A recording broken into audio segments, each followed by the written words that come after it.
এবারের সংগ্রাম আমার মুক্তির সংগ্রাম, এবারের সংগ্রাম স্বাধীনতার সংগ্রাম।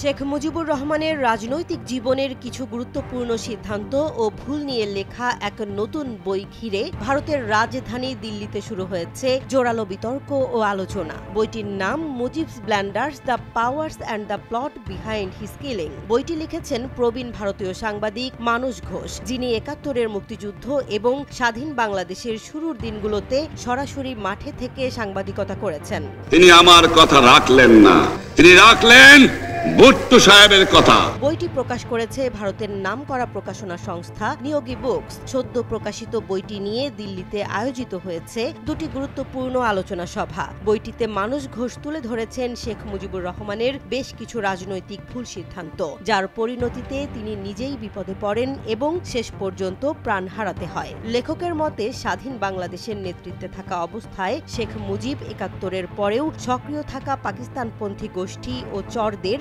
সঠিকভাবে চিহ্নিত করতে পারেননি, বরং তাদের অনেককেই গুরুত্বপূর্ণ পদে বসান। আমি প্রধানমন্ত্রিত্ব চাই না, আমরা দেশের মানুষের অধিকার চাই।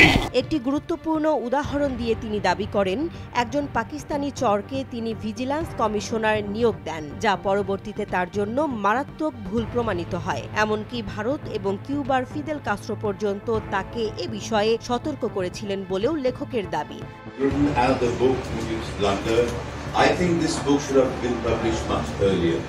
বইয়ের সবচেয়ে আলোচিত অংশ হল একদলীয় শাসন ব্যবস্থা, বাকশাল প্রতিষ্ঠা এবং সংবাদপত্রের স্বাধীনতা হরণের সিদ্ধান্তকে বঙ্গবন্ধুর বড় ভুল হিসেবে চিহ্নিত করা। লেখকের মতে, তার বিশ্বস্ত সহচর তাজউদ্দিন আহমদ এই সিদ্ধান্তে তাকে বারবার সতর্ক করলেও তিনি তা উপেক্ষা করেন। তাজউদ্দিনকে সরিয়ে দেয়া এবং প্রবাসী সরকারের কর্ণধারকে কোণঠাসা করে ফেলার ঘটনাও মুজিবের রাজনৈতিক বিচক্ষণতার অভাবের চিহ্ন হিসেবে উপস্থাপন করেছেন মানস Ghosh. What he has correctly said, if you read the book, it's a must-read book.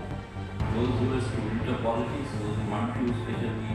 আরেকটি আলোচিত দিক হল মুজিবের সিদ্ধান্তে ইসলামিক ফাউন্ডেশনের প্রতিষ্ঠা, যা পরবর্তীতে মৌলবাদীদের শক্ত ঘাঁটি হয়ে ওঠে। লেখকের ভাষায়, একজন অসাম্প্রদায়িক নেতা হয়েও তিনি এমন একটি প্রতিষ্ঠানের ভিত্তি গড়েন যার পরিণতি হয় উল্টো।